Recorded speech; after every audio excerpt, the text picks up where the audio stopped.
Hey YouTube, what's up? Scarecrow here, and today we're going to look at my premium format Vanquisher Narakami deck. I considered not actually covering this deck because it's very, I guess the word would be cookie cutter. It's almost entirely a standard plus deck. It's just almost exactly, the main deck is almost exactly the same as what you would play in standard, but with a G zone attached to it. There's very few differences in cards, but it's a pretty good deck.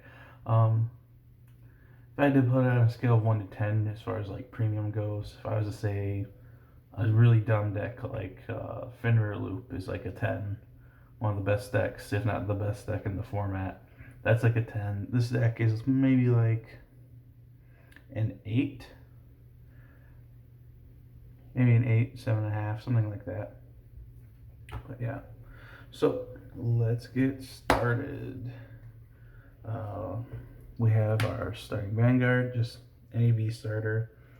And then for our triggers, we got 4 of our Move to Soul Draw crit, 4 of our Stride crit.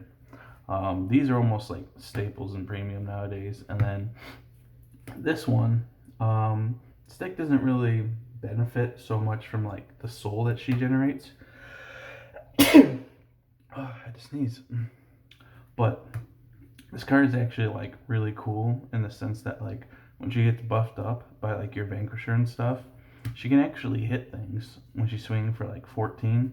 You can swing 14 with her, and then later when your Vanguard swings, get her off the field, draw a card. So that's what I think is mostly cool about her in this deck.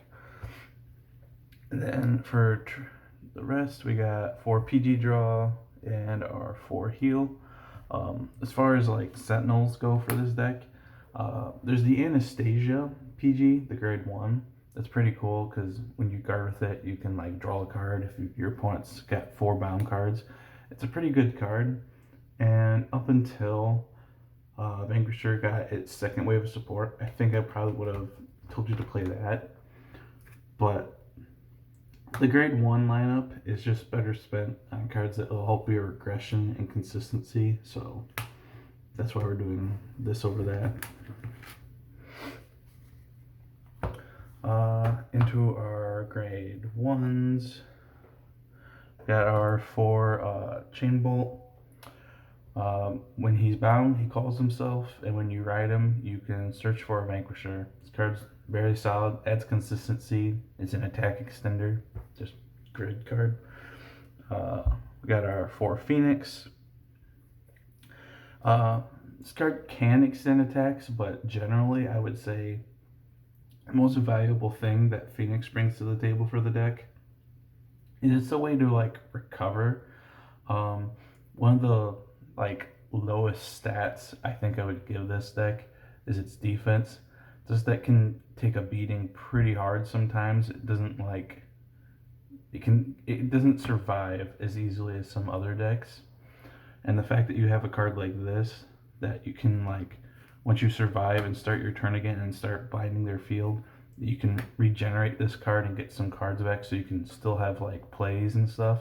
I'd say that's the biggest benefit of this card. So yeah. And then the last grade 1s in the deck are 3 Mighty Bolt G and 1 V. We're running 1 of the V1 because of its slightly bigger shield and the fact that it digs. It's just a slight consistency buffer to search out the right grade 3s to ride. And then these ones, we're running 3 of these. They have slightly lower shield because they're a 5 shield. But when you call him, you can reveal any grade 3 in your hand and search for a Vanquisher. So you can go get regular Vanquisher or go get full Brento. He just fixes your hand to make it a little more optimal, and he's stride fodder if you need him to be. If you need your grade 3s to throw down on the rear guard and like that, you can just use this as the cost instead.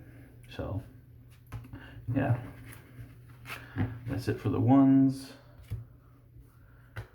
into the twos, we got our 4 Rock Climb Dragoon. Attack Extender, basically it just really solid. We don't have that promo that they have in Japan, otherwise she'd probably be in here. Then we got our 4 Chatra. This card is great. You bind it, it calls itself, it's big, it has on-hit pressure, you can draw the card. You almost never have anything left for him to like bind on hit.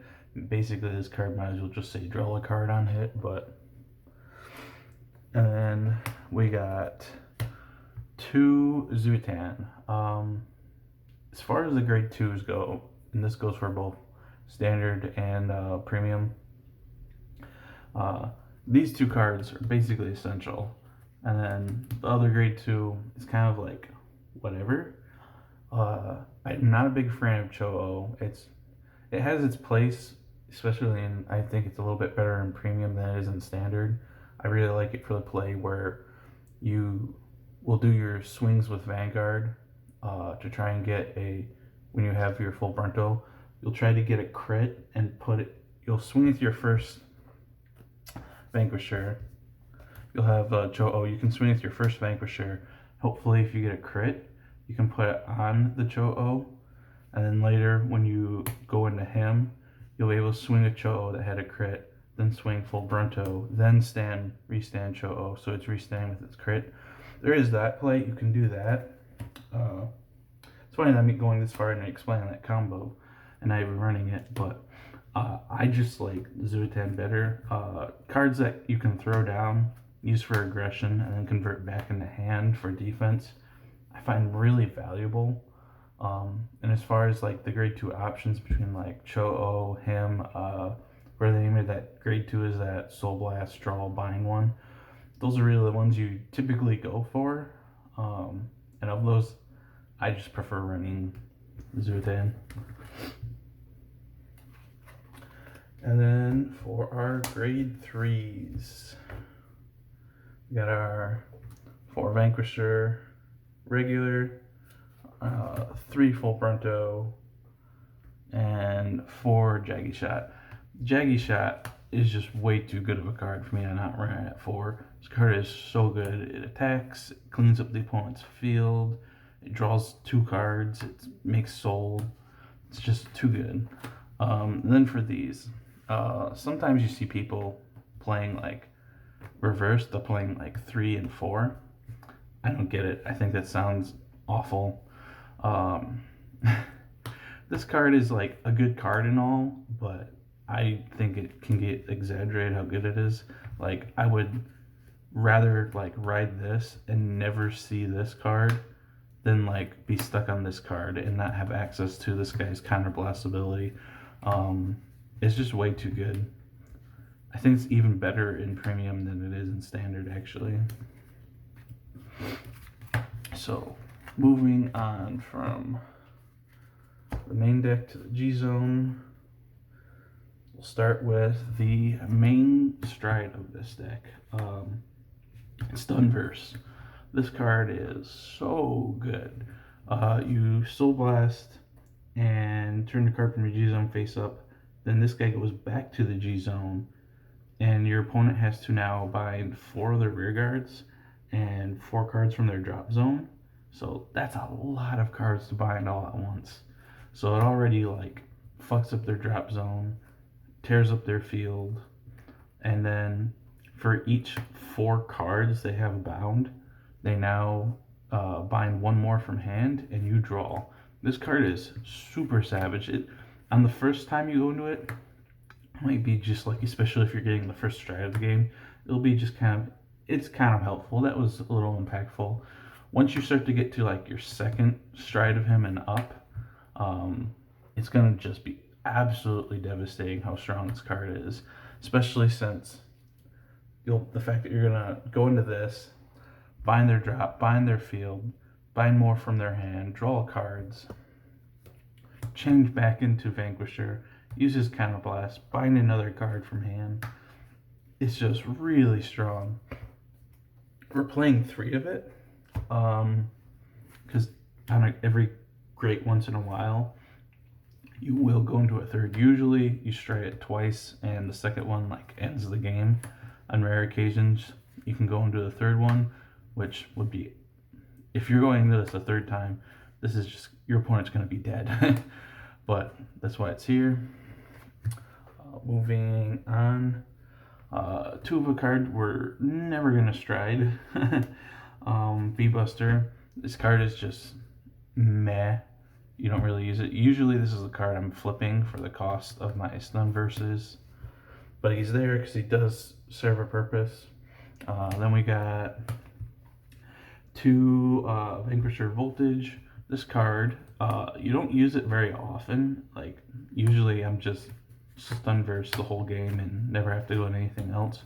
But this card is also a very strong finisher option. For every like, when you choose you flip a copy of him, and then he gets the ability that on hit he can bind things, but that's not really going to come up. That's kind of irrelevant. What's relevant is he gains a GB3 skill, where all of your front row get +3 for every one of your opponent's bound cards. So if you're going into him on like second stride or greater, your opponent's probably going to have a lot of bound cards. So this card's going to give a huge buff for every attack you do for the turn. It's a very, very strong play. As strong as it is, though, I rarely go into it. Usually, stun verse just does all my plays the whole match, but it is good to have this as an option. It is very strong. Then we got one VMAX. VMAX can, for like your face-up Vanquishers, like that's why these guys are here and why we're flipping these. He can swing at your opponent's field for every face-up, like swing at rear guards and the vanguard. And after his attack is done, if they have no rear guards, he can deal damage. That play can obviously be like very scary. It doesn't come up really like ever, to be honest. We do run it just because it could come up someday, but honestly, if you don't have this card, it's not the end of the world. Really, the only card that you're gonna typically use is gonna be your stun verse, and sometimes this. So the rest of these, if you can't pick them up, like you just don't want to spend the money, you can get away with it. But yeah.